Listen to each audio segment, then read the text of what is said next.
السلام علیکم ورحمۃ اللہ وبرکاتہ۔ ناظرین، آج ہم میت کے غسل کے آداب بیان کرنے جا رہے ہیں۔ آپ جانتے ہیں کہ ہمارے معاشرے میں جب کبھی کوئی انتقال کر جاتا ہے تو اس کے غسل اور کفن کو بہت بڑا مشکل مسئلہ سمجھتے ہیں، اور یہ سمجھتے ہیں کہ ان کے بس کی بات نہیں ہے، اس لیے غسال کی تلاش میں رہتے ہیں اور منہ مانگی رقم دے کر بھی سنت کے مطابق نہیں کر پاتے ہیں۔ اسی پس منظر میں ہم آپ کو میت کے غسل اور اس کے کفن کے آداب انشاءاللہ بتانے جا رہے ہیں۔ جب کوئی انتقال کر جاتا ہے تو اس کی آنکھیں اور منہ کھلے رہتے ہیں تو انہیں بند کر دینا چاہیے۔ اس کے بعد پیر سیدھے کریں، ہاتھ سیدھے کریں اور ایک مناسب چادر اڑا دیں اور جلد سے جلد تدفین کی فکر کریں۔ میت کو غسل دینا، اس کو کفن پہنانا، اس پر نماز جنازہ پڑھنا اور اس کو دفن کرنا فرض کفایہ ہے۔ فرض کفایہ کا مطلب یہ ہے کہ اگر یہ کام کچھ لوگ بھی کر لیں تو باقی لوگوں سے فرض ساقط ہو جاتا ہے۔ میت کے غسل دینے کے کچھ احکامات ہیں، جیسے مناسب یہ ہے کہ مرد کو غسل کے لیے ایسے آدمی کو چنا جائے جو امانت دار ہو اور غسل کے احکامات کو جانتا بھی ہو۔ اسی طرح اگر میت نے کسی کو وصیت کی تھی تو اس کو غسل میں پہل کرنی چاہیے اور پھر قریب ترین رشتہ داروں کو غسل دینا چاہیے، اور جو غسل کے احکامات کو جانتے ہوں یا پھر اس کو آگے آنا چاہیے جو غسل کے احکامات کو جانتا ہے۔ اسی طرح مرد مردوں کو غسل دیں اور عورتیں عورتوں کو غسل دیں، اور میاں بیوی بھی ایک دوسرے کو غسل دے سکتے ہیں، کیونکہ آپ صلی اللہ علیہ وسلم نے حضرت عائشہ صدیقہ رضی اللہ تعالی عنہا سے فرمایا تھا، اے عائشہ، اگر تم مجھ سے پہلے وفات پاؤ گی تو میں تم کو غسل دوں گا، کفن پہناؤں گا اور نماز پڑھاؤں گا اور پھر دفن کروں گا۔ یہ ابن ماجہ کی روایت ہے۔ اسی طرح ابوبکر صدیق رضی اللہ تعالی عنہ نے اپنی بیوی سے کہا تھا کہ تم مجھے غسل دینا۔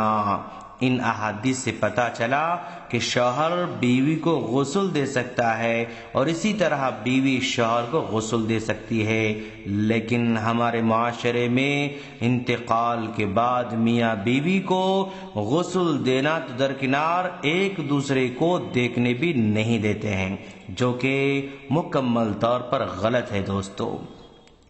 اسی طرح 7 سال سے کم عمر کے بچے بچیوں کو کوئی بھی غسل دے سکتے ہیں۔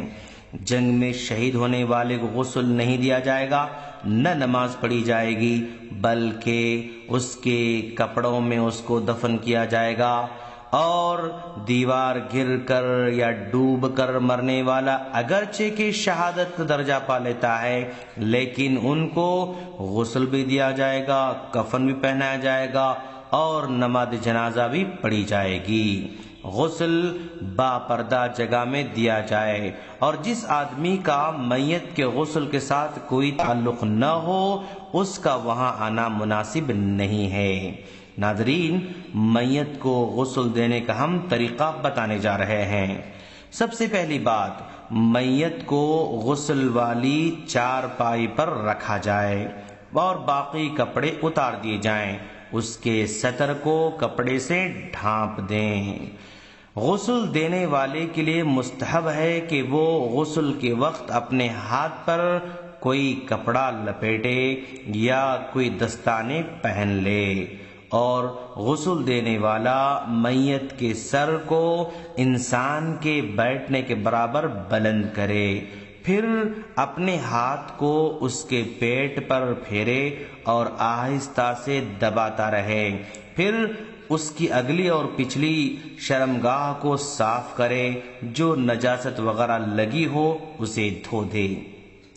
اب اس کے بعد غسل دینے والا بسم اللہ کہے، غسل دینے والا میت کو نماز کے وضو کی طرح وضو کرائے مگر کلی نہ کرائے اور نہ ہی ناک میں پانی ڈالے، بلکہ ناک اور منہ پر مسح کافی ہو جاتا ہے۔ میت کے سر اور اس کی داڑھی بیری کے پانی کے ساتھ یا صابن وغیرہ کے ساتھ دھو لے۔ پہلے دائیں طرف کو غسل دے اور پھر بائیں جانب اور اس کے بعد پورے جسم کو دھو لے۔ جب آخری مرتبہ دھوئے تو اس میں کافور کو ملا لے اور اس کے بعد میت کو خشک کرے۔ اگر میت عورت کی ہو تو اس کے بالوں کا جوڑا بنا لے اور اس کو پیچھے سے ڈال دے۔ میت کو غسل دیتے وقت چند چیزوں کا لحاظ رکھنا ضروری ہے۔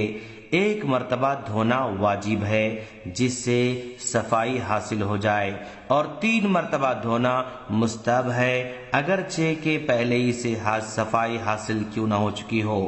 بسا اوقات ڈیڈ باڈی اس قدر بوسیدہ نازک حالت میں ہوتی ہے کہ اس کو غسل دینا ممکن نہیں ہوتا ہے، تو ایسے موقع پر اس کو مٹی کے ساتھ تیمم کرا لے، یعنی ہاتھ زمین پر مار کر میت کے چہرے اور ہاتھ پر پھیر دے، اس کا غسل ہو جائے گا۔ غسل دینے والے کے لیے مستحب ہے کہ میت کے غسل کے بعد وہ خود بھی غسل کر لے، یعنی نہا لے۔ ہم اللہ سے دعا کرتے ہیں کہ باری تعالیٰ تو ہم تمام کو دین کو سمجھ کر اس پر عمل کی توفیق عطا فرما۔ آمین۔ السلام علیکم ورحمۃ اللہ وبرکاتہ۔